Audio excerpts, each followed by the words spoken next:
আজকের এই পডকাস্টে আমাদের মূল উদ্দেশ্য হচ্ছে এইচএসসি 2028 ব্যাচের যে সকল স্টুডেন্টরা রয়েছে, স্পেশালি যারা সায়েন্স থেকে আর্টসে শিফট হতে চাচ্ছ, অথবা যারা আর্টসে ছিলে এসএসসিতে এবং ইন্টারমিডিয়েটেও যারা আর্টসে থাকতে চাচ্ছ, তোমাদের মধ্যে প্রচুর প্রশ্ন জমা আছে মনে, তাই না? এটা আমি ফিল করতে পারছি, কারণ আমি যখন অ্যাজ এ স্টুডেন্ট ওই সময়টাতে ছিলাম, আমার মধ্যে প্রচুর প্রশ্ন ছিল যে আমি যে সায়েন্স থেকে আর্টসে শিফট করব, এই আর্টসের এতগুলো সাবজেক্ট রয়েছে, আমি সাবজেক্টগুলো কিভাবে চয়েস করব, বা আসলে আর্টসে গেলে আমার কি কি ক্যারিয়ার অপরচুনিটিগুলো আছে, আরও বিভিন্ন ধরনের মিথ আমাদের মধ্যে কাজ করে, আমাদের মধ্যে অনেক মিসকনসেপশন আছে। তো আজকের এই পডকাস্টের মেইন ফোকাসটা আমাদের থাকবে তোমাদের মধ্য থেকে এই মিসকনসেপশনগুলো ক্লিয়ার করা এবং তোমাদের প্রতিটি প্রশ্নের উত্তর দেওয়া।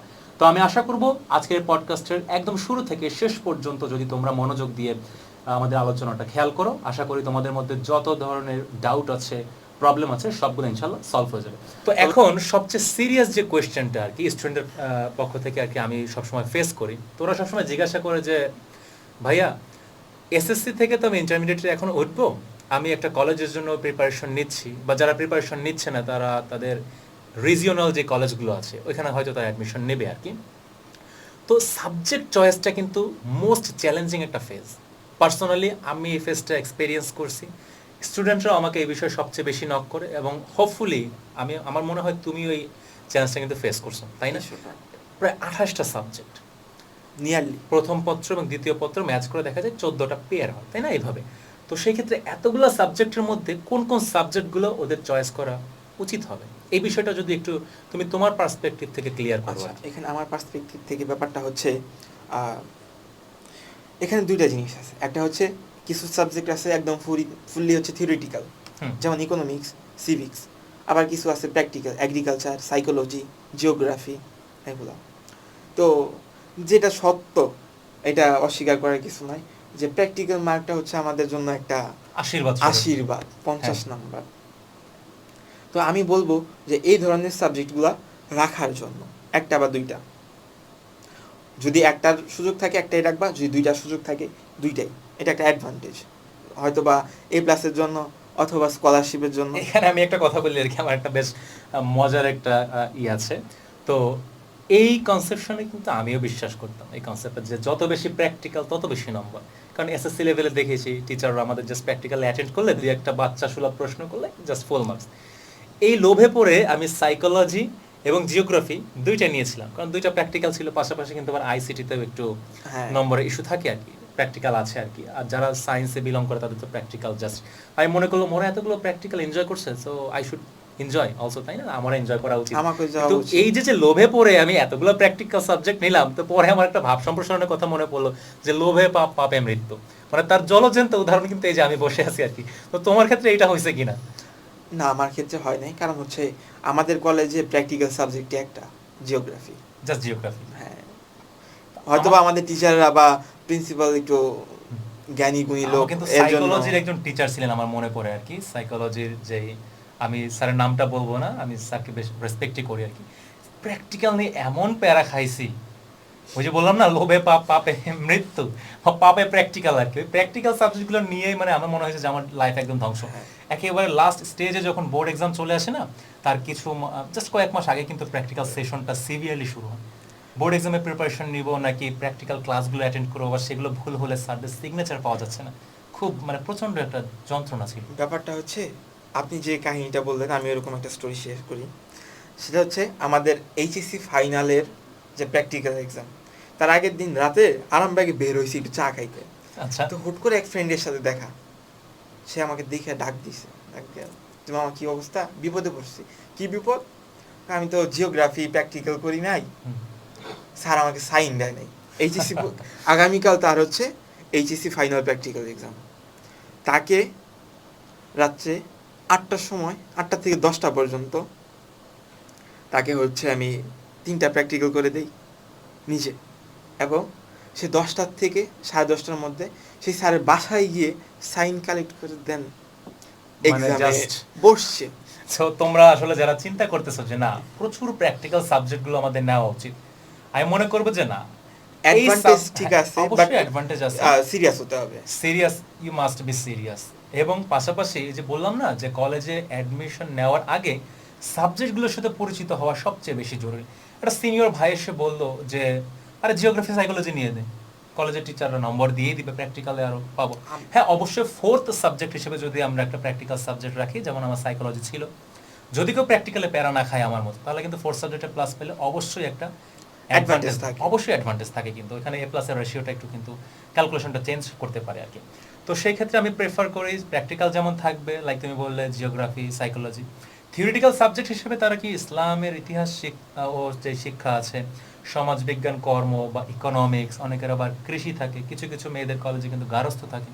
তো এইসব সাবজেক্টগুলো থেকে কোন সাবজেক্টগুলো তারা আসলে চুজ করা ওয়াইজ ডিসিশন হবে? তাদের জন্য ওয়াইজ ডিসিশন হবে, যেহেতু হচ্ছে আমরা সবাই এইচএসসি দিব, দেন হচ্ছে আমরা অ্যাডমিশন এক্সামে বসবো। তো অ্যাডমিশন এক্সামের যে সাবজেক্টগুলো হচ্ছে আমাদের জন্য হেল্পফুল, যেমন সিভিক্স, হিস্ট্রি, জিওগ্রাফি, ইকোনমিক্স। তো এখানে বলতেই হয়, যদি হচ্ছে বি ইউনিট থেকে সি ইউনিটে কেউ এক্সাম দেয়, হয় তাকে হচ্ছে ইকোনমিক্স থাকতে হবে, না হলে হচ্ছে পরিসংখ্যান বা স্ট্যাটিস্টিক্স থাকতে হবে। আবার বি ইউনিট থেকে যদি সে হচ্ছে এ ইউনিট, সায়েন্সের ইউনিট যেটা হচ্ছে, সেটা এক্সাম দেয়, তার মাস্ট বি জিওগ্রাফি থাকতে হবে অথবা স্ট্যাটিস্টিক্স থাকতে হবে। তো সেহেতু যদি এই সাবজেক্টগুলো আমাদের না থাকে, তাহলে তো হচ্ছে আমরা মানে অ্যাডমিশন যে একটা সুযোগ থাকবো, সেই সুযোগটা নিতেই পারবো না। হ্যাঁ, আমরা কিন্তু এখানে একটা স্কোপ হারাবো। তো অনেক স্টুডেন্ট আছে তারা আসলে জাস্ট কলেজ লাইফটা নিয়ে চিন্তা করতেছে, তাদের ভিশনটা এখন পর্যন্ত ইউনিভার্সিটি স্টেজে যায় না। তো সৈকত যে একটা মানে মোস্ট ইম্পর্টেন্ট একটা কথা বলছে আর কি, কিছু কিছু সাবজেক্ট যদি আমাদের ইন্টারমিডিয়েট লেভেলে না থাকে, আমরা যে ইউনিভার্সিটিতে এসে ওই সাবজেক্টে চয়েস দিব, এই স্কোপটা পর্যন্ত আমরা হারাবো। আবার ঢাকা ইউনিভার্সিটির কথা যদি বলি, আগে কিন্তু ডি ইউনিট নামে একটা ইউনিট ছিল, এটা কিন্তু তুলে দেওয়া হয়েছে। এখন কিন্তু পার্টিকুলার কিছু সাবজেক্ট ছাড়া আমরা যে সায়েন্স, আর্টস, কমার্স সবাই এসে ডি ইউনিটে দিবে, যে যেমন সাবজেক্ট চুজ করে নেবে, এই চয়েসটা কিন্তু তারা হারাবে, তাই না? সো যাদের ডিইউ ওরিয়েন্টেড পড়াশোনা করার ইচ্ছা বা প্রিপারেশন যারা নিতে চাও আর কি, আমার মনে হয় ইন্টারমিডিয়েট থেকে সাবজেক্টগুলো চুজ করা সবচেয়ে ভালো হবে। তো আমার সময় আমার একজন টিচার আমাকে আর কি এটা সাজেস্ট করছিল যে তুমি ইকোনমিক্সটা যাও, কারণ দেখা যায় কি জিএসটি গুচ্ছের যে এক্সামটা হয় না, গুচ্ছের এক্সামে কিন্তু যে সাবজেক্টিভ নলেজ আছে ওখানে কিন্তু বেশ হিউজ লেভেলের একটা মৌলিক জিকে নামে একটা বই ছিল, আমি কিন্তু ওটা পড়ছিলাম আর কি। তো ওইখানে হিউজ, তো ওইখানে ম্যাক্সিমাম দেখা যায় কি আমাদের চ্যাপ্টার ওয়াইজ ইকোনমিক্সের যে কোয়েশ্চেনগুলো, ওইগুলো বিগত বছরে বিভিন্ন হুবহু কপি করতেছে, ওইগুলো কিন্তু আমার জন্য বেশ অ্যাডভান্টেজ ছিল। আবার হিস্ট্রি, প্রায় প্রত্যেকটা ইউনিভার্সিটি অ্যাডমিশনের ক্ষেত্রে কিন্তু জিকেতে হিস্ট্রি থেকে কিছু অংশ থাকে, মাস্ট বি থাকতেই হবে কিন্তু। তো ওই হিস্ট্রি অংশটা আমি মনে করি যে সিভিক্স থেকে কিন্তু ইউজুয়ালি কভার হয়ে যায়। 60% পড়াশোনা হচ্ছে একাডেমিক, ট্রু, এইচএসসি যে একাডেমিকটা ছিল সেটার থেকেই। তো সুতরাং যারা হচ্ছে অ্যাডমিশনে ভালো করে, তারা তাদের পড়াশোনাটা একদম ফার্স্ট ইয়ার থেকে শুরু করে, এবং তাদের সাবজেক্টও কথা বলে এক্ষেত্রে। তো ইউনিভার্সিটি অ্যাডমিশনে সবচেয়ে ইম্পর্টেন্ট যে ইস্যুটা, তোমরা এইচএসসি যে একাডেমিক সিলেবাসটা আছে, এই একাডেমিক সিলেবাসটার উপর সর্বোচ্চ জোর দাও। আমি আসলে এই আমাদের পডকাস্টার তো ওরিয়েন্টেড হচ্ছে এইচএসসি 28 ব্যাচ নিয়ে, তার মধ্যে 26 ব্যাচ নিয়ে একটু কথা না বললে নয় আর কি, যেহেতু সামনে ওদের বোর্ড এক্সাম আছে। বোর্ড এক্সামের পরে কিন্তু অ্যাডমিশন, অনেকে হয়তো প্রি অ্যাডমিশন প্ল্যানিং করে রাখছে আর কি। তো আমি তাদেরকে আবারও বলবো যে যাদের প্রিপারেশনটা এখনো পর্যন্ত বেস্ট স্ট্রং হয় নাই, তারা যতটুকু সময় বা সুযোগ পাও পরীক্ষার বাইরে বা পরে বা আগে, তোমরা একাডেমিক যেই প্রিপারেশনটা এটা সর্বোচ্চ ভালোভাবে নাও, এবং তার আউটপুট হিসেবে কিন্তু তোমার রেজাল্টও কিন্তু কথা বলবে যে না, তার একাডেমিক এক্সেলেন্সি ভালো ছিল, preparation, that's why say golden বা জিপিএ 5 পেয়েছে আর কি। এটা একটা ফ্যাক্টর। তো আমরা সাবজেক্ট চয়েস নিয়ে তো মোটামুটি, আমি যদি বলি আমার পার্সোনাল সাজেশন, আমি মনে করি একটা আর্টসের স্টুডেন্ট হিসেবে তার ইকোনমিক্স, সিভিক্স, জিওগ্রাফি এবং সাইকোলজি, এই চারটা সাবজেক্টে যদি একটা কম্বিনেশন করা যায় না, দুইটা প্র্যাকটিক্যাল, দুইটা থিওরি, হিস্ট্রি আমরা রাখতে পারি। এর পাশাপাশি আরো সাবজেক্টগুলো আছে, কিন্তু আমি আসলে নিরুৎসাহিত করব না। কারো যদি ইচ্ছা থাকে যে আমি ইসলামের ইতিহাস নিয়ে জানবো, আমি যে ফার্ম দিবে সে বলতে পারে আমি কৃষি শিক্ষা নিয়ে এখনই জানবো, এগ্রিকালচার নিয়ে পড়াশোনা করবো, কমপ্লিটলি পার্সোনাল চয়েস। কিন্তু এখানে হচ্ছে একটা মানে জিনিস ক্ল্যাশ করে, এখন বিভিন্ন কলেজে হচ্ছে গ্রুপ ওয়াইজ সাবজেক্ট থাকে, যে একটা গ্রুপে হচ্ছে এ গ্রুপে হচ্ছে এই কয়েকটা সাবজেক্ট মিশে। এনসি থেকে এটা হয়? হ্যাঁ, আমাদের কলেজে এটা। আচ্ছা, যেমন আমি যে গ্রুপে ছিলাম, জি গ্রুপে ছিলাম, তো জি গ্রুপে হচ্ছে জিওগ্রাফি ছিল, লজিক ছিল, ইকোনমিক্স ছিল, সৈকতে কিন্তু লজিক ছিল। আমি কিন্তু এখানে একজন লজিক টিচার হিসেবে আছি আর কি, তোমরা অনেকে হয়তো জানো। তো সেই ক্ষেত্রে আমি সৈকতের কাছ থেকে জাস্ট একটা কোয়েশ্চেন করি আর কি শর্ট টাইমে, লজিকে তোমার এক্সপিরিয়েন্স কি বলো তো? পড়াশোনা করতে খুব কষ্ট হয়েছে, বাট মার্ক নিয়ে আমি খুব স্যাটিসফাইড। আমার এইচএসসি ফাইনাল এক্সামে লজিক ফার্স্ট পেপারে হচ্ছে আমি 7 মার্ক অ্যান্সার করতে পারিনি টাইম ম্যানেজমেন্টের কারণে। তারপরেও আমার মার্ক ছিল 174 200-তে। বেস্ট। আমি মনে করবো এটা আসলে সৈকত ডিজার্ভ করে যদি সে সেইভাবে প্রিপারেশনটা নিয়ে আসে আর কি। তো অনেক স্টুডেন্টের মধ্যে লজিক নিয়ে একটা ফোবিয়া কাজ করে। আমি কিন্তু পার্সোনালি সাজেস্ট করার সময় অ্যাজ এ লজিক টিচার আমি কিন্তু বলিনি যে তোমরা যুক্তিবিদ্যা নাও, কারণ আমি আগে শুনতে চেয়েছি বা জানতে চেয়েছি তোমার এক্সপিরিয়েন্সটা কি। এখন ক্যামেরার ওই পার থেকে যারা আমাদেরকে দেখতেছে তারা মোটামুটি ভাবে একটা রাফ আইডিয়া পায়। লজিক ব্যাপারটা হচ্ছে যেমন এটা সবার ক্ষেত্রে এই প্রবলেমটা হয়, কারণ এসএসসি তেও লজিক নামে কোন সাবজেক্ট এক্সিস্ট করে না। হ্যাঁ, সায়েন্স থেকে যে স্টুডেন্ট আর্টসে আসতেছে সে তো তার লজিক কাছেও থেকে যেমন মাথা খারাপ। সায়েন্স মানে আর্টসের থেকে আর্টসে যে আসতেছে তার ক্ষেত্রেও কিন্তু সেম, হ্যাঁ। কারণ দুইজনের আইডিয়া নাই, দুইজনের idea ব্ল্যাঙ্ক, কারণ এটা এসএসসি তে কোন সাবজেক্ট হ্যাঁ, নাই। সেই ক্ষেত্রে কিন্তু আমাদের জিওগ্রাফি, ইকোনমিক্স, তারপর হচ্ছে হিস্ট্রি, এগুলো সম্পর্কে কিন্তু বেশ ব্রড একটা প্রিপারেশন আগে থেকে নেওয়া থাকে। জাস্ট এইচএসসির বইগুলো একটু মোটা হয়, একটু এলাবোরেট করা থাকে। ব্যাপারটা হচ্ছে যে আমি বললাম না গ্রুপ সাবজেক্ট, ধরেন 5টা আইটেম হচ্ছে ভালো খাবার এবং ষষ্ঠটা হচ্ছে একটু খারাপ, একটু inferior। 5টার সাথে ওই একটা হচ্ছে মিশে খাওয়া, যেটা মিশে খাওয়া যেতে পারে আর কি। তো আমার মনে হয় না লজিক নিয়ে কারো আসলে ওইভাবে প্যাশন আছে, বাট অনেক কলেজে থাকে যে লজিক ছাড়া আর কোনো অপশন থাকে না, এরা হয়তো অনেকে এইভাবে নেয়। তো আমি যেমন আসলে হচ্ছে আমার 3টা সাবজেক্ট ভালো ছিল, একটা একটু হয়তো খিটিমিটি ছিল, ভালো বলবো না, খারাপ বলবো না, এটা বলবো না, বাট খিটিমিটি ছিল আমার কাছে বলবো। অনেকে এনজয় করছে, অনেকের নাম্বার অনেক ভালো ছিল, আমার ছিল না। আমি দেখি অনেকে লজিক আর ম্যাথমেটিক্স এই দুইটা মিলে হয় হচ্ছে পিওর ম্যাথ, যেটা আমরা বলি আর কি। হ্যাঁ, লজিকে যেমন সিম্বলিক লজিক আর জেনারেল লজিক দুইটা পার্ট আছে, কিন্তু আমি তো লজিক আসলে পড়াই। আমার কাছে মনে হয় লজিকটা হচ্ছে সবচেয়ে easiest subject, just like math. আমরা যেমন ম্যাথে বলি না 2 আর 2 4, ঠিক লজিকটা যদি কেউ বুঝে পড়তে পারে, স্ট্রাকচারটা যদি বুঝে আর্গুমেন্টে, তাহলে আমি মনে করি সে নিজে আমাদের একটা ধারণা আছে না পড়াতেও পারবে, যে হচ্ছে মানে আর্টসের সাবজেক্টগুলোতে একদম খাতা ভর্তি করে লিখতে খাতা হয়, ভর্তি করে লিখতে হয়, কিন্তু লজিকে এরকম না। লজিক এরকম না। না, Even লজিকে আমার- হচ্ছে যতটুকু প্রয়োজন ততটুকুই আয়োজন, হ্যাঁ, বেশি কথা ঠিক বলার আছে, কোনো প্রয়োজন বেশি নেই। দরকার নাই, বেশি হইলে হয়তো বা বাট হিস্ট্রি ক্ষেত্রে কিন্তু আমরা পেজ ভরার একটা টেন্ডেন্সি থাকে, যে হ্যাঁ। আমরা 2 পেজ যদি না লিখতে পারি তাহলে আল্লাহ আমাদের নাম্বার মার্ক দেবো কি দিবে না। নাম্বার দিবে না। তো লজিকে এই সমস্যাটা নেই, তোমরা লজিকও কিন্তু চয়েসে রাখতে পারো এবং আর কি। লজিক হচ্ছে এটা স্বীকার করতে হবে, যেমন আমি জার্নালিজম ডিপার্টমেন্টে আছি, তো আমার বিভিন্ন কোর্সে লজিকের পার্ট দ্যাটস এ আছে। ফ্যাক্ট। আমি যে ফিলোসফি ডিপার্টমেন্টে আসছে, আমার কিন্তু আমার মোস্ট ফেভারিট স্যারের নাম নিলে আসলে না নিলেই নয়, বিষয়টা এরকম যায়। মোহাম্মদ ওয়াহিদুল আলম আর কি অ্যাসিস্ট্যান্ট প্রফেসর হিসেবে আছে। তো স্যার আমার মোস্ট ফেভারিট টিচার ইউনিভার্সিটি, কারণ স্যার লজিকের 2টা কোর্সে স্যারকে আমরা পেয়েছি আর কি, আমি স্পেশালি পেয়েছি। স্যার লজিকটা এমনভাবে পড়াইছে, মানে ডাউন টু দ্য গ্রাউন্ড, মানে একেবারে এত এম্পেরিক্যাল ওয়েতে রিয়েল লাইফ এক্সাম্পল দিয়ে আর কি। তো আমি স্যারের থেকে বেশ ইন্সপায়ার্ড, এবং এটা আমি জাস্ট অনেস্টলি কনফেস করতে হবে যে লজিকে আমি যতটুকু আমার এক্সিলেন্সি আছে, বা আমি আমার স্টুডেন্টদের কাছে যতটুকু প্রেজেন্ট করতে পারি, অবশ্যই নলেজ আমাদের সীমাবদ্ধ এই সীমিত জ্ঞান দিয়ে যতটুকু রিপ্রেজেন্ট করতে পারি, শেখাতে পারি, মানে whole credit goes to wide স্যারকে আসলে বলবো আর কি। তো ওই যে লজিক যারা ইন্টারমিডিয়েটে ছিল, তারা কিন্তু আমার ব্যাচমেট অনেকের ছিল আর কি, তারা কিন্তু এই কোর্স 2টাতে বেশ ভালো এক্সিলেন্ট পারফর্ম করতে পারছে কিন্তু। তো আমি মনে করি এই যে ভিশনারি একটা বিষয় থাকে আর কি, দূরদৃষ্টি রাখা, যে ইউনিভার্সিটিতে আমি কোন সাবজেক্ট নিয়ে পড়বো, এই সাবজেক্টগুলোর কোন কোন কোর্সগুলো থাকে, একটা রাফ আইডিয়া যদি থাকে, তাহলে এখন থেকে কিন্তু সাবজেক্ট চয়েসটা হবে আমার জন্য সবচেয়ে বেশি ইম্পর্টেন্ট, তাই না? তো আমি আশা করি যে যারা স্টুডেন্টরা আমাদেরকে দেখছো আর কি, এই মুহূর্তে তোমাদের মধ্যে অনেকের কনফিউশন ছিল যে ইন্টারমিডিয়েটে কোন কোন সাবজেক্টগুলো চুজ করব, আমরা কি থিওরিটিক্যাল নাকি প্র্যাকটিক্যাল নাকি এই সাবজেক্টগুলো আর কি কোনগুলোর উপর বেশি গুরুত্ব আরোপ করবো, একটা মোটামুটি অ্যান্সারে আমরা কিন্তু আসতে পারছি, তাই না? হ্যাঁ, কম্বিনেশনটা আশা করি তোমাদের সিদ্ধান্ত নিতে সহজ হবে। তো এই যে সাবজেক্টগুলো আমরা চুজ করলাম না, যদি আমি আসলে বিশেষত তোমার ক্ষেত্রেই বলি, এই সাবজেক্টগুলো নিয়ে কলেজে পড়াশোনা করতে গিয়ে কি আসলে কি মনে হয়, কলেজের একাডেমিক লাইফে কি সার্ভাইভ করতে খুব বেশি কষ্ট হয়ে গিয়েছিল, নাকি তুমি অনেক ফ্যাসিলিটিস পেয়েছো? দুইটাই পেয়েছি। ফ্যাসিলিটিস যেমন অ্যাডভান্টেজ আছে, কিছু ডিসঅ্যাডভান্টেজও আছে।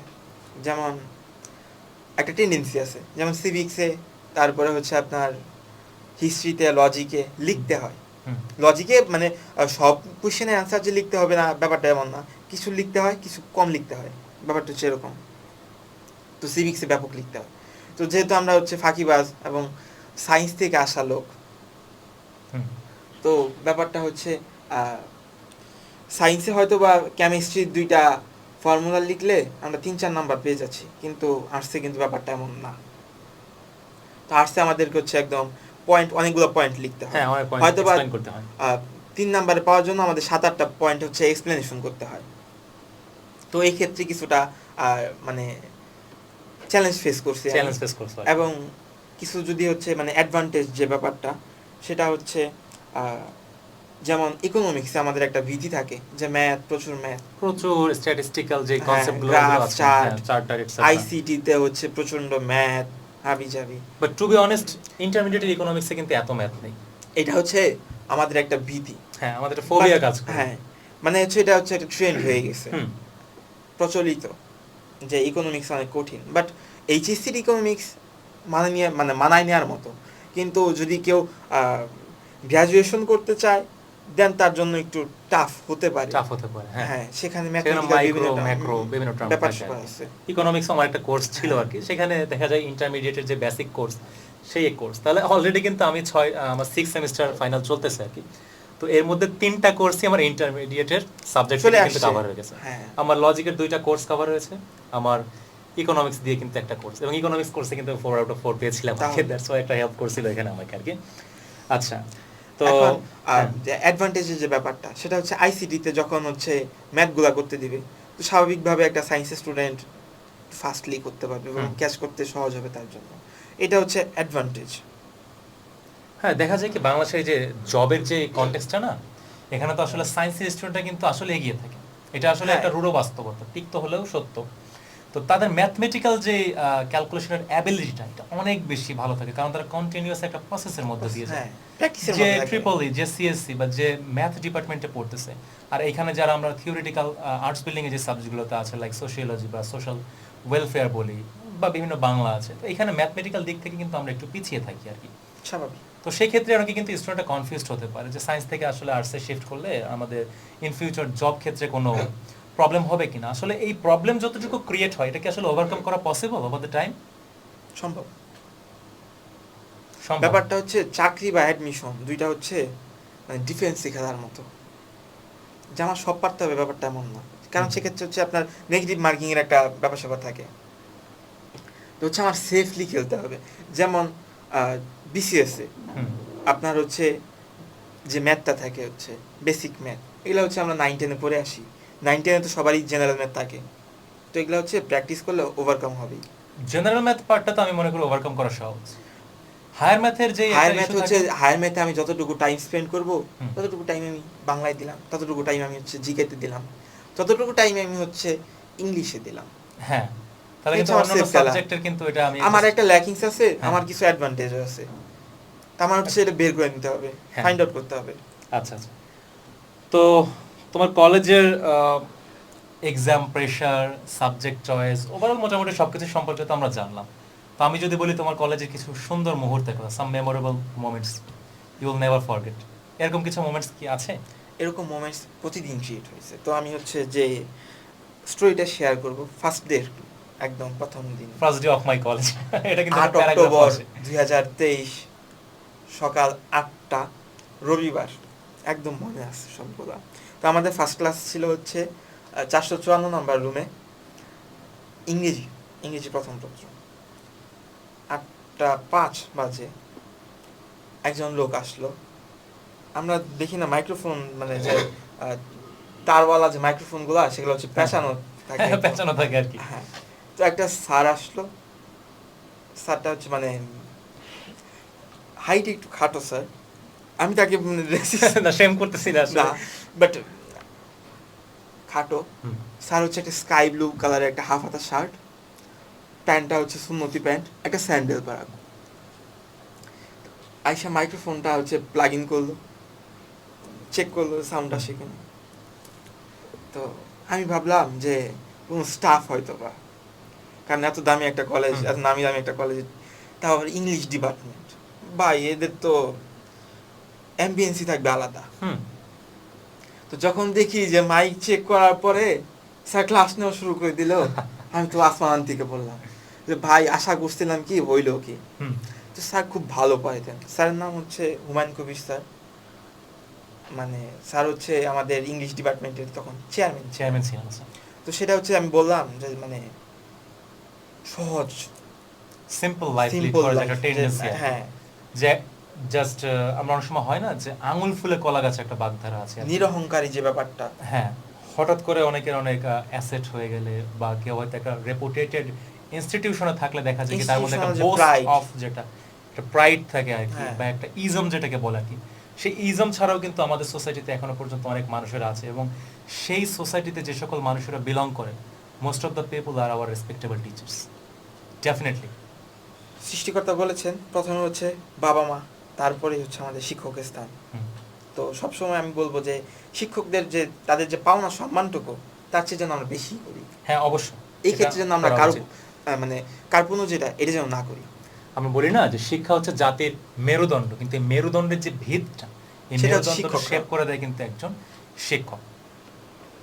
আরও কিছু So- স্মৃতি হচ্ছে, আমরা কলেজে যাওয়ার পরপরই হচ্ছে একটা গ্র্যান্ড সেলিব্রেশন পেয়েছি, 75 ইয়ার্স সেলিব্রেশন। আচ্ছা, মানে এটা হচ্ছে এটা কিন্তু আবার আমি মানে- ইউনিভার্সিটিতে কিন্তু জিকেতে আসে 75 ইয়ার্স পুরনো হলো, এটাকে কি বলে?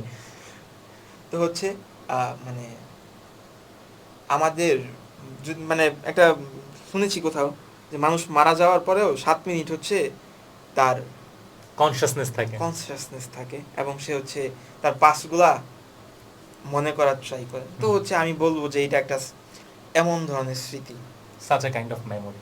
ঠিক আছে? তো এই ধরনের স্মৃতি আছে। আচ্ছা আচ্ছা, আমি যদি আমার একটা স্মৃতির কথা বলি আর কি, এটা খুব হাস্যকর মনে হবে অনেকের কাছে আর কি। তোমার মতো এক্স্যাক্টলি আমার সালটা, ডেটটা বা সময়টা মনে নেই। আশা করি তুমি জানো যে আমি যখন 2020-এ হচ্ছে আমার এসএসসি হয়, আর 2022-এ হচ্ছে আমার ইন্টারমিডিয়েট হয়।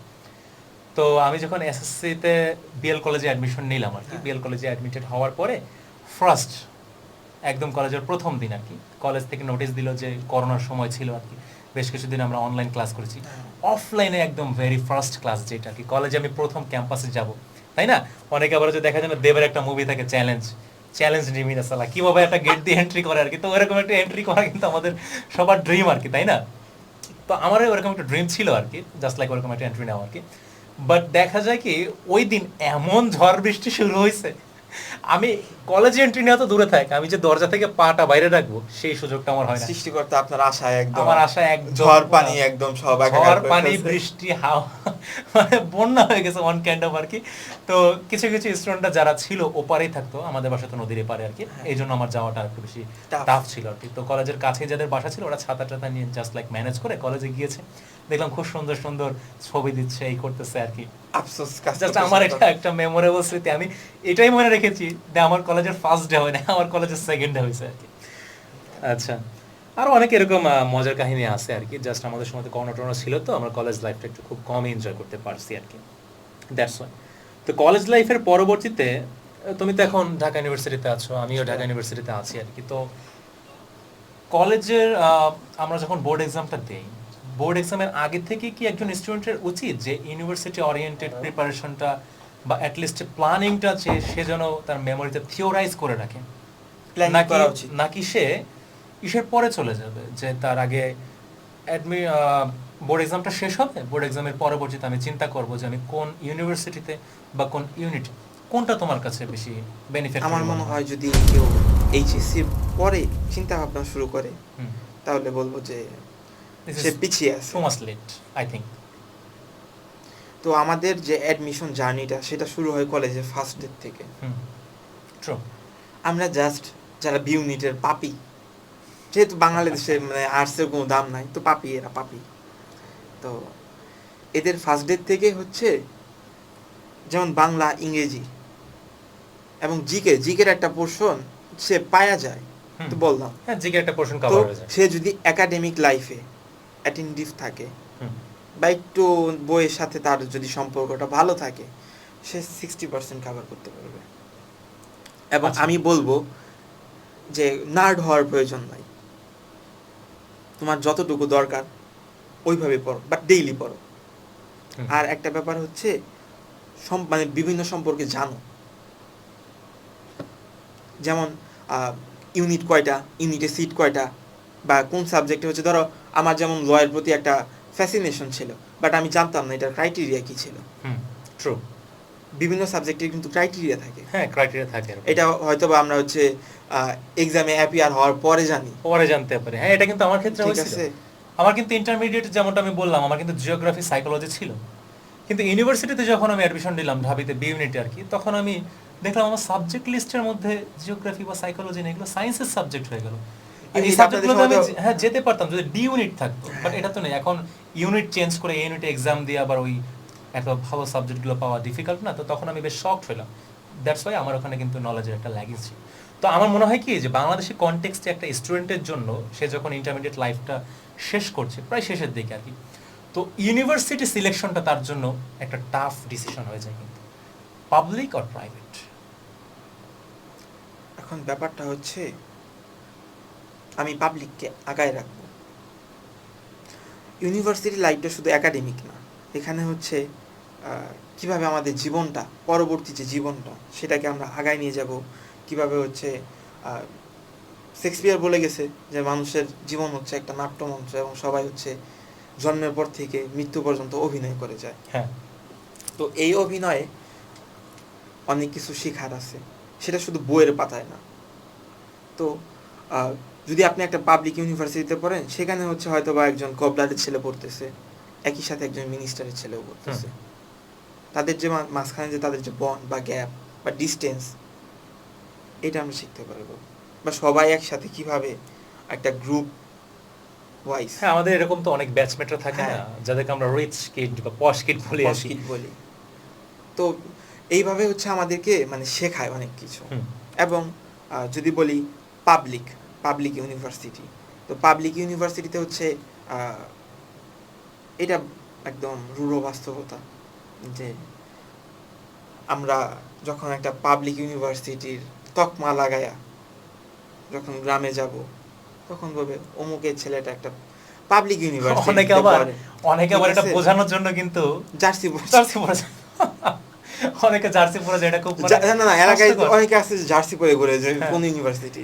বাজারে গেলে জার্সি পরে যাবে, ঘুরতে গেলে জার্সি পরে যাবে, ডেটে গেলেও তো জার্সি পরে যায়। হ্যাঁ, ইভেন এমন হয় যে ওয়াশরুমে গেলেও জার্সি পরে যাচ্ছে আর কি, ব্যাপারটা আছে কিছুটা এমন। হ্যাঁ, এরকম আর কি হয় আর কি। এবং আরেকটা হচ্ছে পাবলিক ইউনিভার্সিটিতে থাকলে সবার সাথে সবার একটা বন্ড ক্রিয়েট হয়। এটা কিন্তু আসলে প্রাইভেট ইউনিভার্সিটির ক্ষেত্রে খুবই কম, কারণ নাই বলবো না কম, খুবই কম আসলে, রেয়ার দেখা যায়। পাবলিক ইউনিভার্সিটিতে দেখা যায় কি ফাইন্যান্সিয়াল কস্টটা খুব কম থাকে আর কি। যারা এই যেমন তুমি এটা বললে একজন কবলার বা একজন মুচির সন্তান যেমন পড়াশোনা করতে পারছে, মধ্যবিত্ত, নিম্ন মধ্যবিত্ত, ইভেন নিম্নবিত্ত যারা আছে তারা যেমন একই সাথে পড়াশোনা করে, ঠিক সেম একাডেমিক এনভায়রনমেন্টে একটা এসপি ডিসির সন্তানও কিন্তু বিলং করতেছে। তো সবার মধ্যে কিভাবে মেইনটেইন সবাই সামঞ্জস্য রাখা, এবং এখানে যারা হচ্ছে মানে যারা বলবো ফিনান্সিয়ালি স্টেবল না, তো তাদের যে একটা মেন্টাল স্ট্রেংথ, যে ওরও যে যোগ্যতা আছে আমারও সেই যোগ্যতা আছে, ব্যাপারটা এরকম। তো তাকে হচ্ছে যে এই ধরনের যে চিন্তা চেতনা, এখান থেকে হচ্ছে তাকে বের করতে মানে সাহায্য করে জিনিসটা। এবং তো পাবলিক ইউনিভার্সিটির কথা আসলে অবশ্যই ঢাকা ইউনিভার্সিটির কথা আসবে। তো সেক্ষেত্রে বলতে হয় যে ঢাকা ইউনিভার্সিটি কেন সেরা, ওয়াই ডিউ। তো ব্যাপারটা হচ্ছে ডিউ এর একটা এনরিচড লাইব্রেরি আছে, একটা আর্কাইভ আছে। এবং আমরা যদি শেখার জন্য, ডিউ হচ্ছে মানে শেখার জন্য যেমন সবকিছু আছে, ধ্বংস হওয়ার জন্য সবকিছু আছে, পজিটিভ নেগেটিভ দুইটা সাইড। ঠিক আছে, এখান থেকে যেমন হচ্ছে সবচেয়ে মেধাবীরাও বের হয়, এবং এখান থেকে হচ্ছে দেখা যায় যে জীবনে কিছুই করতে পারে না এরকম অনেক সহসভাপতি কিন্তু বের হয়। হ্যাঁ, নাম না জানা অনেক সহসভাপতি। যেটা বলতেছিলাম, হ্যাঁ, ওয়াই ডিউ থেকে বের হইলেই শাহবাগ হচ্ছে আমাদের কি সেন্ট্রাল লাইব্রেরি, তো আমরা রিচ করতে পারি। তারপরে হচ্ছে আমার ইংরেজি শিখতে হবে, যাইতে পারি ব্রিটিশ কাউন্সিল পাশে আছে। হ্যাঁ, আমি অন্য কোনো একটা ল্যাঙ্গুয়েজে মানে ফ্লুয়েন্সি আনতে চাচ্ছি, আইএমএল। তো আমাদের হচ্ছে সবকিছুই আছে। ইভেন জব প্রিপারেশনের জন্য তো নীলক্ষেতে নাম না জানা অনেক প্রতিষ্ঠান আছে আর কি, তো বলতেই হয়। হ্যাঁ, তো এই ক্ষেত্রে হচ্ছে বেস্ট যে তার কাছে অনেকগুলো সুযোগ থাকে, সে কতগুলাকে হচ্ছে নিজের মধ্যে নিতে পারে, এটা হচ্ছে তার ফ্যাক্ট। বাট এখানে তো অনেক স্টুডেন্টের মধ্যে একটা এবং আরেকটা বিষয় হচ্ছে জব প্রিপারেশন, যেটা বললেন, দেখা যাচ্ছে যে আমরা যেখানেই যাই, ডিউ এর ভাই, আমার হলের ভাই, আমার এটা কিন্তু অনেক ব্রড থাকে আর কি, সারা বিশ্বের যে কোনো জায়গায় গেলে, হ্যাঁ, আমার হলের ভাই, হলের রুমমেট, তারপর হচ্ছে ডিপার্টমেন্টের বড় ভাই, এই যে আমি তোমার ইউনিভার্সিটির বড় ভাই। Just এটা তো যেমন- অস্বীকার করার কোনো কিছু হ্যাঁ। মানে কিছুই নাই, এটা স্বীকার করতেই হবে। হ্যাঁ আমাদের যে ভাইভাগুলো নেবে বিভিন্ন জব প্রিপারেশনে বা বিসিএস বলি যাই বলি আমরা, তো ভাইভা কারা নিচ্ছে? আমাদের ডিপার্টমেন্টের টিচাররা, চেয়ারম্যান নিচ্ছে, আমাদের ইউনিভার্সিটির প্রফেসর। প্রফেসররা। আচ্ছা বাবা তুমি কোথায় পড়াশোনা করছো? স্যার আমি তো ঢাকা ঢাকা ইউনিভার্সিটি। ইউনিভার্সিটি। ও অবশ্যই একটা আবেগ কাজ করে সন্তান, আমরা বলতে পারি যে স্বজন প্রীতি, বাট স্বজনপ্রীতি বলবো না, এটা আসলে ঠিক আছে। প্রায় যেমন এলাকার একটা ইজম থাকে, ডিপার্টমেন্টের একটা ইজম একটা টান। থাকে, ইউনিভার্সিটির কিন্তু একটা ইজম থাকে, আসলে হ্যাঁ। একটা জাস্ট টান থাকে অদৃশ্য আর কি। তো এটাকে নেপোটিজম বলবো না বা ওইভাবে আমি কোনো কিছু বলতে চাচ্ছি না আর কি, এটা মানুষের একটা সাইকোলজিক্যাল টেন্ডেন্সি আর কি। হ্যাঁ বাট অনেকে তো বলে যে যদি সেইভাবে আমরা অ্যাফোর্ড করতে পারি এডুকেশনাল এক্সপেন্সেস, তাহলে আমাদের প্রাইভেটকে চুজ করা উচিত। এর রিজনটা হচ্ছে পাবলিক ইউনিভার্সিটিতে একটা মিসকনসেপশন এইভাবে থাকে, মিসকনসেপশন কিনা আমি জানি না, অ্যাটলিস্ট একটা প্রচলিত ধারণা আছে যে এখানে পলিটিক্যাল এঙ্গেজমেন্টটা অনেক বেশি, টিচারদের পলিটিক্যাল অ্যাফিলিয়েশনটা যেমন বেশি থাকে, স্টুডেন্টদের একাডেমিক লাইফটাও অনেকটা নাকি রুইন হয়ে যায় আর কি এই পলিটিক্যাল টার্ময়েলের কারণে আর কি। এটা কতটুকু আসলে তুমি এক্সপেরিয়েন্স করছো অ্যাজ এ ব্যাপারটা ফ্রেশার? হচ্ছে অ্যাজ এ ফ্রেশার এখন তো হচ্ছে একটা আন্দোলন পরবর্তী সময়, তো এখন জিনিসটা হচ্ছে কিছুটা স্তীমিত, শিথিল অবস্থা, শিথিল অবস্থায় আছে। তো ব্যাপারটা হচ্ছে হ্যাঁ পলিটিক্যাল প্রেশার থাকে, বাট আমাদেরকে হচ্ছে ওই যে পাশ কাটায় যেতে হবে। আমার ইচ্ছার বিরুদ্ধে তো আর কেউ কিছু করতে পারবে না। এখন আমার যদি মানে একটা গ্রাম্য একটা প্রবাদ আছে, এমনিতেই নাচুই না বুড়ি তার মধ্যে ঢোলের বাড়ি, ঢোলের বাড়ি, ঠিক আছে। তো হচ্ছে এখন নিজের প্রতি যে আমি কি করব কি করব না, আমাকে কি তো ঘাড়ে ধরে জোর করে নিয়ে যেতে পারবে না। না না, সম্পূর্ণ আমার ফ্রিডম অফ উইল আছে এখানে। এখানে তো পলিটিক্স, আচ্ছা আরেকটা ব্যাপার হচ্ছে পলিটিক্স থেকে আমরা যতই দূরে দূরে যাই, এটা আমাদের কোনো সম্ভব অ্যাডভান্টেজ না। না, এটা হচ্ছে আমাদের ডিসঅ্যাডভান্টেজ, এবং Disadvantage, এটা হচ্ছে হ্যাঁ। আমাদেরকে পাওয়ারলেস করে রাখে। হ্যাঁ হ্যাঁ এখানে আমরা পলিটিক্স না করতে পারি, বাট হচ্ছে আমরা রাজনীতি সচেতন অবশ্যই হইতে পারি, তো নাগরিক হিসাবে অবশ্যই থাকা উচিত। এবং যারা এই ধরনের খোঁজ খবর রাখে না, তো তাদেরকে আমি একটু পেছনের সারিতে রাখবো। হ্যাঁ তাদের জানাশোনা একটু সীমাবদ্ধ হ্যাঁ, থাকতেই পারে আর কি। পিছিয়ে আছে। এবং আর্টসের স্টুডেন্ট হয়ে আমরা যখন কোনো একটা ভাইবা বোর্ডে যাব, তখন যদি যাই জিজ্ঞাসা করে যে কোনো একটা টান যে আমি জানি না, তখন তো ভাইবা কি নিবে, আমার তো মান সম্মান নিয়ে টানাটানি, চাকরি তো অনেক দূরের কথা, যে আমি আমার ভাইবা বোর্ড থেকে আমি ইজ্জত নিয়ে বের হইতে পারবো কিনা এটা নিয়ে। এরকম সিচুয়েশন হয় আর কি হ্যাঁ। রিয়েল লাইফে। তো তোমার তো আমার মনে হয় যে তুমি কলেজ লাইফ থেকে তো ডিউ ওরিয়েন্টেড প্রিপারেশনটা আসলে প্ল্যানিংটা ওইভাবে করে হ্যাঁ, রাখছিলে, ছিল। তো আসলে ডিউর ওরিয়েন্টেড এক্ষেত্রে আমি বলবো যে কলেজের একটা ভূমিকা ছিল, এবং কলেজের ফার্স্ট ডে থেকে হচ্ছে আমাদের একটা গোল সেট করে দেওয়া হয়েছে যে আমাদের main target admission, HSC exam না।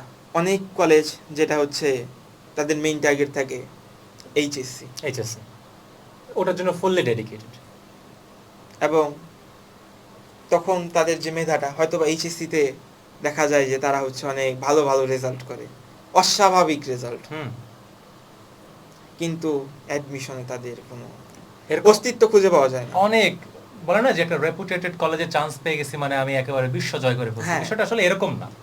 অনেক ভালো ভালো কলেজ থেকে তো বিলং আমাদের করে স্টুডেন্টরা তারা ইউনিভার্সিটিতে চান্স সাবেক পাচ্ছে না। প্রিন্সিপাল ফাদার বেঞ্জামিন কোস্তা, অনেক হয়তো বা চিনতে পারেন, তো উনি একটা ইন্টারভিউতে বলেছিলেন যে অ্যাডমিশনে বোঝা যায় যে কোন আমটা কার্বাইড দিয়ে পাকানো এবং কোনটা হচ্ছে ন্যাচারালি পাকছে।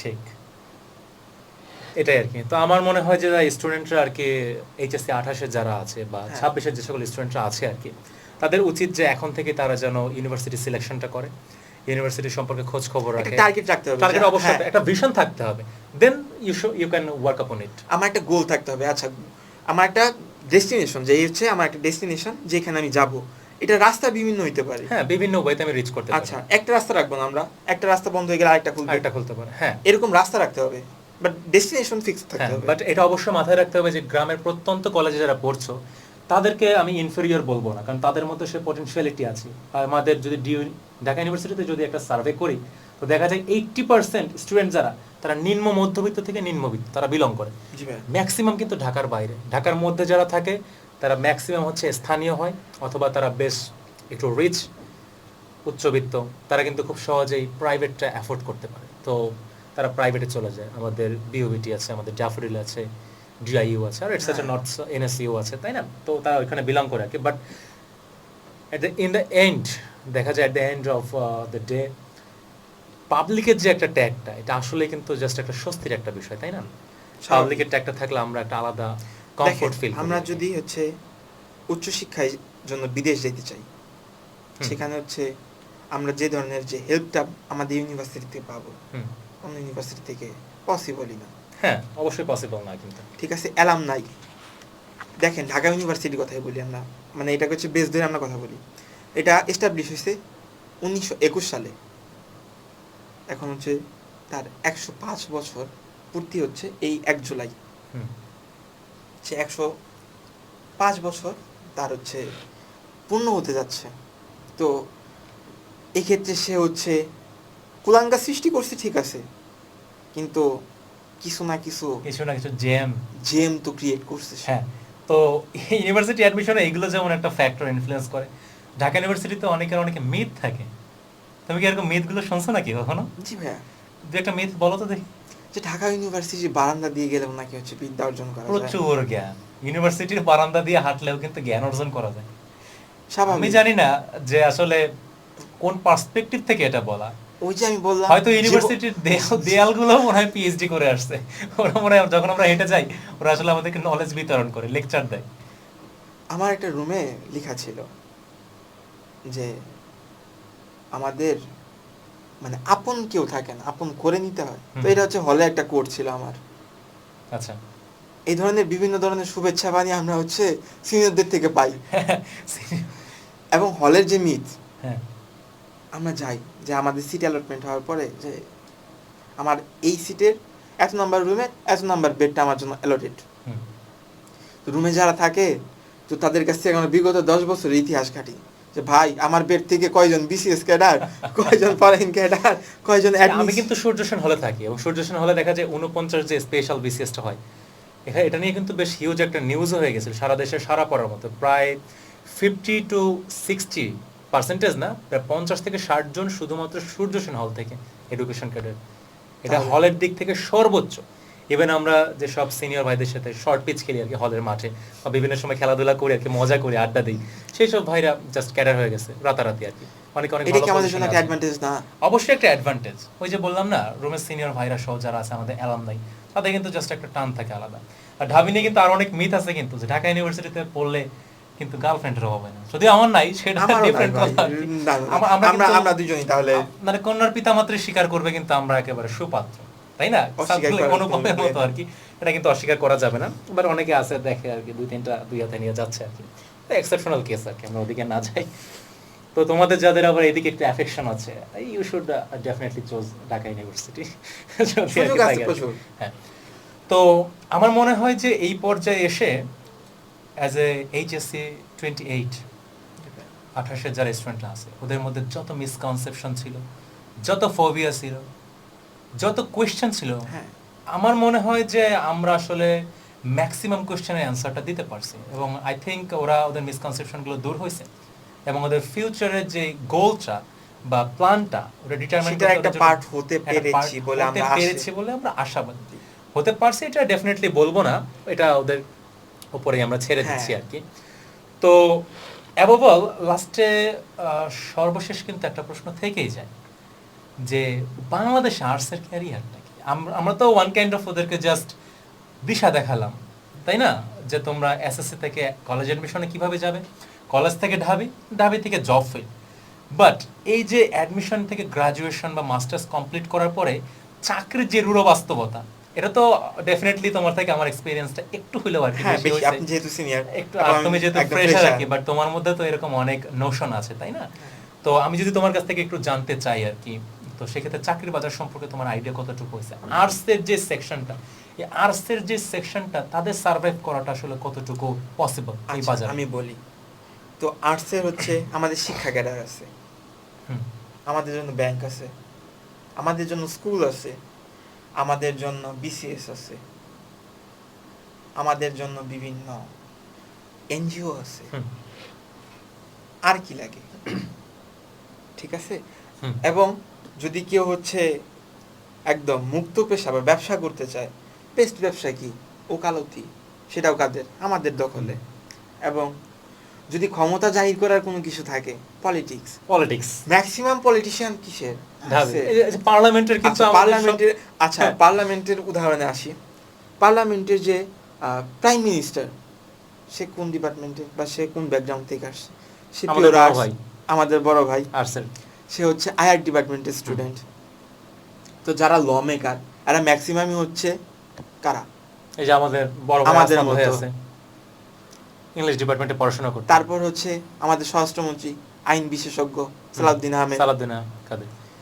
এরকম বিভিন্ন আর্টসের যারা পাপি, এরা এই পার্লামেন্টটাকে মুখরিত করে রাখছে। এবং সেক্ষেত্রে আমরা বলতে পারি পুরো দেশ চালায় আর্টসের লোকজন। ঠিক। যেমন একটা ছেলে, সে 7 বছর ডিএমসিতে পড়াশোনা করছে, তারপরে কি হয়েছে, সে বিসিএস দিয়ে, স্পেশাল বিসিএস দিয়ে সে হচ্ছে মেডিকেল অ্যাসিস্ট্যান্ট হিসাবে তার উপজেলায় জয়েনিং হয়েছে। আচ্ছা, এদিকে একটা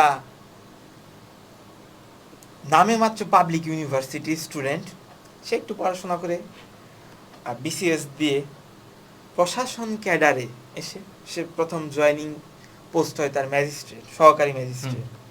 প্রমোশন পায় কি হয়? সে হয় ইউএনও। এবং তারপর প্রমোশন পায় তার হচ্ছে এসিল্যান্ড, সহকারী কমিশনার। এসিল্যান্ড হইলে পরে কি হয়? তার একটা গাড়ি থাকে, একটা বাংলো থাকে, একটা গার্ড থাকে, কি লাগে? আচ্ছা, গেল। তো এটা হচ্ছে তার সেকেন্ড স্টেজ। এবং একজন ডাক্তার বাংলাদেশের বাস্তবতা, মেডিকেল অ্যাসিস্ট্যান্ট থেকে কি হয়? আরএমও বা assistant RMO, residential medical officer. তো তার অর্ধেক জীবন যায় জনগণের হাতে মাইর খাইতে খাইতে।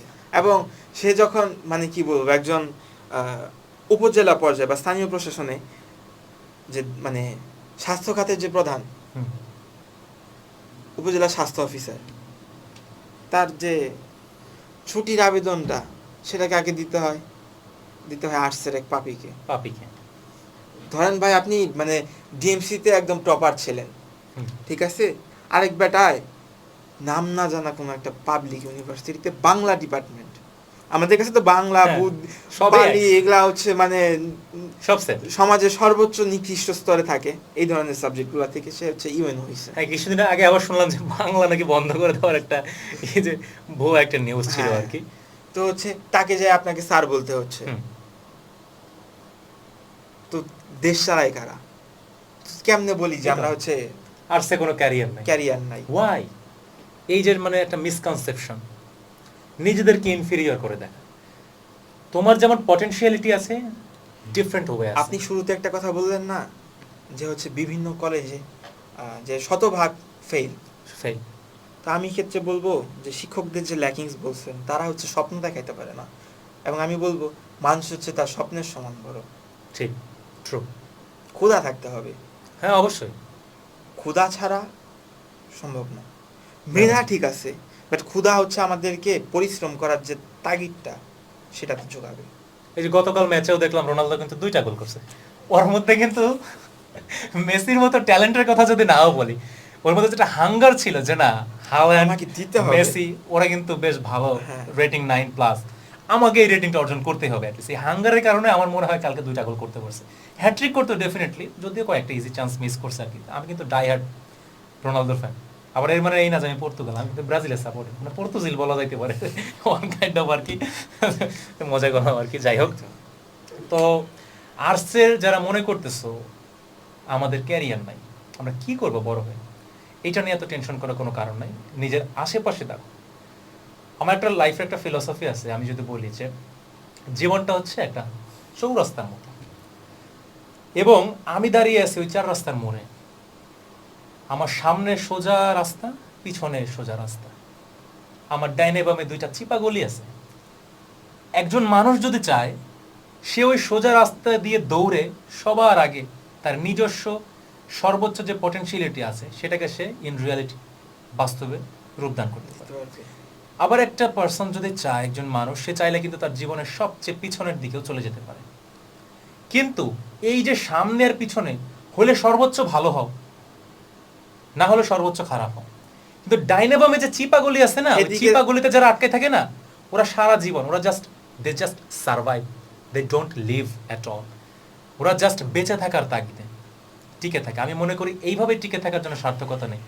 তো তেলাপোকার মতো 1000 বছর টিকে থাকে কোনো কিন্তু লাভ নেই, বরঞ্চ কিন্তু আমাদের যদি আমরা ম্যামথ যেটাকে বলে গজ হাতির মতো বা সিংহের মতো যদি কিছু মুহূর্ত বেঁচে থাকতে পারি, সেটা জীবনের সার্থকতা। যাই হোক, তো আমি মনে করি যে আর্টস নিয়ে মিসকনসেপশনটা আর কি অনেকে ক্লিয়ার হয়েছে, কারণ ওই যে বললাম না যে বাংলাদেশের একটা জব ফিল্ডে টেন্ডেন্সি থাকে যে এই কি করতেছে, এনডিসি থেকে আসে, তোমাদের তো অনেক স্টুডেন্ট ম্যাক্সিমাম আসে ঢাকা ইউনিভার্সিটিতে যারা আর্টস স্ট্রিমে থাকে আর কি। সায়েন্সে যারা থাকে ওদের তো বুয়েট আর মেডিকেল ওইদিকে আছে, অনেক ফ্রেন্ডরা থাকে কমার্সের, তারা হয়তো অনেকে সিএ করতে পারে বা প্রাইভেটে অনেকে বিবিএ করতেছে বা অনেকে আইবিএতে অ্যাডমিশন নেয় আর কি। তো সেই ক্ষেত্রে দেখা যায় কি শেষ মুহূর্তে ওই নীল ক্ষেতের একটা নাম না জানা বিসিএস কোচিং সেন্টারে 3 বন্ধু একসাথে পাশাপাশি, কিরকম একটা সিনারিও হয়ে গেল না? আরে বন্ধু তুই এখানে কেন? আরে আমিও তো আসছি বিসিএস প্রিপারেশন নিতে। কি হবি? আর তুই না মেডিকেলে পড়তি? আর না না মেডিকেল নয়, ম্যাজিস্ট্রেট হবো। আমার সেই মিমটার কথা মনে হয়ে গেল, হুমায়ুন ফরিদি আর আপনার নামটা ভুলে গেলাম, ফজলুল হক বাবু। ফজলুল হক বাবু, হ্যাঁ, দুইজন ফজলুর রহমান বাবু, হ্যাঁ সরি ফজলুর রহমান বাবু, দুইজন যখন হচ্ছে মানে একটা দরজার মধ্যে এনকাউন্টার হয়, মানে জাস্ট পাশাপাশি এভাবে দুইজনের এনকাউন্টার, তখন সিচুয়েশনটা আয় কি হলো এটা, তাই না? এ কি আবহাওয়া, ইয়ে কি আবহাওয়া। মানে বিষয়টা হচ্ছে এরকম যে বাংলাদেশের চাকরির বাজারটাই এভাবে সেট হয়েছে, বাংলাদেশের এডুকেশন সিস্টেমটাই আসলে এরকম যে আমরা ইউনিভার্সিটি লাইফে যা কিছু শিখতে পারতেছি আসলে প্র্যাকটিক্যাল এডুকেশন কতটুকু আছে, সায়েন্সের ব্যাকগ্রাউন্ডের কতটুকুই বা প্র্যাকটিক্যাল এডুকেশন আছে, তাই না? কিছু কিছু সেক্টর অবশ্যই এক্সেপশন থাকতেই পারে, হ্যাঁ, বাস আমি এটাকে জেনারেলাইজ করতেছি এই সেন্সে যে ওইটুকু এক্সেপশন হয়তো এটাকে অল্টার করে না আর কি, একটা জেনারেল প্রিন্সিপালকে আর কি। আমাদের ব্যাপারটা হচ্ছে এখন যে চাকরির বাজার এটা হচ্ছে স্কিল ডিপেন্ডেন্ট, স্কিল থাকতে হবে, হ্যাঁ, নিজের ভিতরে কিছু আছে কিনা। যেভাবে এআই ডেভেলপ করতেছে আর কি, আমি মনে করি সফট স্কিল, স্পোকেন ইংলিশ, অনেকে দেখা আইএলটিএস দিয়ে বাইরে চলে যেতে চাইছে, মানে বাংলাদেশের এডুকেশন সিস্টেমটার মধ্যে তারা এইভাবে সাফার করতেছে, they are just dying because of the system. এই সিস্টেমটাকে কে চেঞ্জ করবে? সিস্টেমটাকে কিন্তু আমরা চাইলে চেঞ্জ করতে পারবো না। সোসাইটিতে সফলতা, সাকসেস বলতে আমরা যা বুঝি, সাকসেসের ডেফিনেশন যদি বলি, অনেকে বলবে একটা ভালো ইনস্টিটিউশনে জব নেওয়া, সেই ইনস্টিটিউশনে একটা ভালো পোস্টে অ্যাপয়েন্টেড হওয়া, একটা হ্যান্ডসাম স্যালারি নেওয়া। সোসাইটির মেন্টালিটিটা এইভাবে তৈরি হয়েছে, আমাদের রুটটাই যে এরকম যে একজন মানুষের সমাজে তার সফলতা মাপা হয় এই কয়েকটা বাটখারা দিয়ে, একটা দাড়িপাল্লা এরকম ঝুলায় দেয়, ঝুলা দিয়ে দুই পাশে, এক পাশে রাখে এই যে পোস্ট, পজিশন, স্যালারি, আরেক পাশে রাখে সেই মানুষটাকে। যদি কোনোভাবে পাল্লায় ওজন আমার কম আসে তাহলে সোসাইটিতে আমি বিলং করতে পারবো না, এই ক্ষেত্রে আমাকে ট্রিট করা হয়। এই ক্ষেত্রে আমি একটু বলতে চাই যে পাল্লার যে ওজনটা, এই ওজনের ক্ষেত্রে কিন্তু যখন হচ্ছে আমরা জব ফিল্ডে খুব ভালো একটা পজিশন হোল্ড করি, তখন কিন্তু আমাকে কেউ জিজ্ঞাসা করে না আমি কোন ইউনিভার্সিটির, কোন কলেজে ছিলাম, আমি কোন কলেজে ছিলাম, আমার এইচএসসির রেজাল্ট কি জিপিএ 5 ছিল কি ছিল না, আমার এসএসসিতে কি জিপিএ 5 ছিল কি ছিল না, কেউ সুতরাং no one cares at all. আমাদের যে মেইন টার্গেট, যে জীবনে বড় কিছু হওয়া, সেটার দিকে ফোকাস থাকতে হবে। বাট অবশ্যই একটা কথা মনে রাখতে হবে যে life is not a race and you are not a competitor, you are not a racer, just enjoy your journey, you must enjoy your journey. এখন সময় এসেছে সোসাইটিতে এই যে বাটখারাগুলো, স্ট্যান্ডার্ডগুলো, এইগুলো চেঞ্জ করা উচিত। এইখানে স্ট্যান্ডার্ড হওয়া উচিত, বলি যে মানুষ কি বলবে, মানুষ কি বলবে, হু কেয়ারস। এখন ব্যাপারটা হচ্ছে আমি যখন একটা বিপদে থাকবো বা আমি যখন একটা বিপদ ফেস করব, তখন আমাকে হেল্প করার জন্য বা উঠানোর জন্য, আমি একটা গর্তে পড়ে আছি, সেখান থেকে উঠানোর জন্য কতজন আসবে? কেউ আসে না। তো সুতরাং তাদের অপিনিয়ন নিয়ে তো আমাদের যায় কোনো লাভ নেই। তারা তো বলবে, মানুষ তোমার সাকসেসে যেমন হাততালি দেবে, তার চাইতে আরো বেশি খুশি হবে যখন তোমার ডাউনফল দেখবে। তখন তারা প্রকাশ্যে হাততালি দিবে না, কিন্তু মনে মনে দেখবে তারা একেবারে ঢাকঢোল পিটায় উৎসব করতেছে। তো এই সোসাইটির এই স্ট্যান্ডার্ডগুলো, এই বাটখারাগুলো আমি মনে করি চেঞ্জ করা উচিত। সেখানে পোস্ট, পজিশন, স্যালারি না দিয়ে, ইনস্টিটিউশন না দিয়ে, সেই বাটখারা বা স্ট্যান্ডার্ড হিসেবে দেওয়া উচিত মানুষের রেসপন্সিবিলিটি, সে কতটুকু নৈতিক, সে কতটুকু দায়িত্বশীল, সে কতটুকু সৎ। স্ট্যান্ডার্ডগুলো দিয়ে যদি এবার দাঁড়িপাল্লায় তুমি মাপো, তাহলে তুমি একজন যোগ্য এবং প্রকৃত শিক্ষিত মানুষকে তুমি পাবে, যে না সে আসলে একটা সুশিক্ষিত মানুষ, but unfortunately the system is, আমরা চেঞ্জ করতে পারবো না, we can't change the system at all. এই সিস্টেমের মধ্য থেকে আমাদের বেঁচে থাকতে হবে, এইখানেই সার্ভাইভ করতে হবে। অন্য মানুষেরা যেভাবে চলছে, আমাদের আগে প্রিভিয়াস যারা পাস্ট হয়ে গেছে আর কি, তো তাদের থেকেও আমাদের শিক্ষা নেওয়া উচিত। সো আমি একেবারে ইন দ্য এন্ড এভাবেই বলতে চাই যে সায়েন্স, আর্টস, কমার্স, প্রত্যেকটা স্ট্রিম থেকে যারা বিলং করে স্টুডেন্টরা, সবার মধ্যেই একটা গ্রেট পার্সোনালিটি বিলং করে। তারা জাস্ট নিজেদের পোটেনশিয়ালিটি সম্পর্কে হয়তো অ্যাওয়ার অফ না, তারা সচেতন না। নিজের পোটেনশিয়ালিটিকে আইডেন্টিফাই করার চেষ্টা করো। তুমি একটা পার্টিকুলার সেক্টরে ভালো করলে, আর্ট বা ডান্স বা সিঙ্গিং, তুমি সেটাকে ডেভেলপ করো। আর আমার মনে হয় যখন কোনো কিছু সম্পর্কে জানবো, মানে একটা পুকুরে কতটুকু পানি আছে সেটা না নামলে কিন্তু আমরা বুঝতে পারবো না, গভীরতা কখনো ঠিক আছে, আমাদের অবগাহন করতে হবে। হ্যাঁ, তো ব্যাপারটা হচ্ছে যে হ্যাঁ, একটা জিনিস সম্পর্কে জানলাম, তো সেটা সম্পর্কে একটু হচ্ছে নিজে পার্টিসিপেট করি, করে দেখি যে পারি কি না পারি না, দেখি না কি হয়, আগেই ভীতি কাজ করে, লোকে কি বলবে। আরে তুমি নাচো না, দেখো না, তুমি তো হতে পারো একজন ভালো ড্যান্সার, তুমি হয়তো নিজেই জানো না, তাই না? হ্যাঁ, হয় এরকম সময় আর কি। সো যাই হোক, আশা করি আমরা একেবারে শেষ মুহূর্তে চলে এসেছি আর কি। সৈকতকে অসংখ্য ধন্যবাদ আজকের এই পডকাস্টে অ্যাজ এ গেস্ট আমার সঙ্গে জয়েন করার জন্য। হোপফুলি কনভারসেশনটা সে এনজয় করছে আর কি। তো স্টুডেন্টের যত মিসকনসেপশন ছিল, যত ফোবিয়া ছিল, যত রকমের প্রশ্ন ছিল, আমরা আশাবাদী যে আমরা প্রশ্নগুলোর উত্তর দিতে পারছি। এরপরেও যদি কোনো কোয়েশ্চেন তাদের থেকে থাকে, আমরা অবশ্যই রিকোয়েস্ট করব তারা যেন সেই কোয়েশ্চেনগুলো আমাদের উদ্দেশ্যে ডেলিভার করে। হয়তো যদি প্রয়োজন হয় তাহলে আমরা অন্য আরেকটা সেশন হয়তো তাদের জন্য করতেও পারি, সেখানে হয়তো আমরা তাদের ডিফারেন্ট কোয়েশ্চেনগুলো আর কি আমরা অ্যান্সার করার ট্রাই করব। আমরা নিয়ে নিব বেশ। হ্যাঁ, অবশ্যই আমরা কোয়েশ্চেনগুলো অ্যান্সার করার জন্য আমরা সবসময় প্রিপেয়ার্ড আর কি। তো এই যে 28 ব্যাচের যারা আছে আর কি, এই যে ফ্রি টাইমটাকে আর কি ওয়েস্ট না করার রিকোয়েস্ট রইল আমার পক্ষ থেকে। অবশ্যই তোমরা এখানে কোনো সফট স্কিল শিখো বা স্পোকেন ইংলিশ শিখো অথবা একাডেমিক নলেজ সম্পর্কে কিছু। ব্যাপারটা হচ্ছে গেইন করো। আমাকে সবচেয়ে বেশি ভোগাইছে হচ্ছে ইংরেজি। হ্যাঁ, ঠিক আছে। তো পার্সোনাল আমার পার্সোনাল অপিনিয়ন হিসাবে আমি বলতে চাচ্ছি যে তোমরা এই স্কিলটাকে, ইংরেজি লাগবে যে যাই বলুক ভাই, যে হ্যাঁ বাংলার জন্য আমরা আন্দোলন করছি অমুক তমুক হ্যান ত্যান, এটা মানে জাস্ট শুনতেই ভালো লাগে, কিন্তু বাস্তবতা হচ্ছে ভিন্ন। তুমি যাই করো ইংরেজি লাগবে, সুতরাং ইংরেজিতে নিজেকে ফ্লুয়েন্ট করে তোলো। হ্যাঁ, একটা ফ্লুয়েন্ট স্পিকার হওয়া, জাস্ট ইংরেজি রাইটিং অ্যাবিলিটি, এটা কিন্তু ডেভেলপ করাই যেতে পারে। সো এইসব সফট স্কিলগুলো তোমরা শেখো, ইনশাল্লাহ একটা ভালো কলেজে তোমরা অ্যাডমিশন নাও, তোমরা একটা ভালো ইউনিভার্সিটিতে আসো, তোমার ক্যাম্পাসে আসো, তোমাদের সঙ্গে দেখা হবে। এনডিসি বেস্ট, আমি ওদের উদ্দেশ্যে বলবো যে এনডিসি বেস্ট, বাট এটা যদি না পায় তার জীবন ব্যর্থ, এটা ভাবার কোনো সুযোগ নাই। না, তোমরা যেই কলেজে আছো, কারো ভালো কলেজে অ্যাডমিশন হইলে বেস্ট অফ লাক তোমার জন্য থাকবে, হিসেবে প্রিপারেশন নাও। কারো যদি ওই রকম স্ট্যান্ডার্ড কলেজে চান্স না হয়, প্রত্যন্ত কলেজে থাকো, নিজেকে ইনফেরিয়র হবার কোনো সুযোগ নেই, কখনো ভাববে না। তুমি চাইলেও কিন্তু এই পাবলিক ইউনিভার্সিটিতে আসতে পারো। সাবজেক্ট চয়েসটা একটু ওয়াইসলি দিও।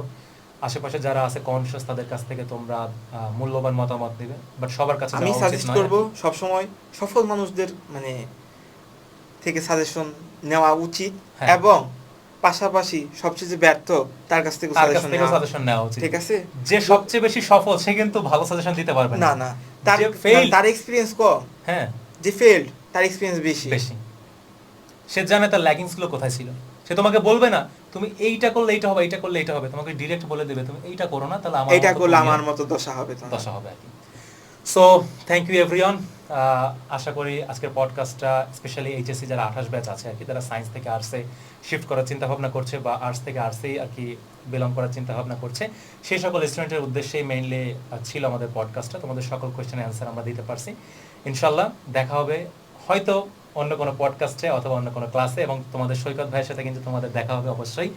আর্টস কমার্স যে ইকোনমিক্সের মাইক্রো কোর্স বা আমাদের কালেক্টিভ যে একটা কোর্স আছে আর কি, সেই কোর্সের ক্লাসে কিন্তু তোমাদের সৈকত ভাইয়ের সাথে ইনশাল্লাহ দেখা হবে। So thank you everyone, all the best, আসসালামু আলাইকুম।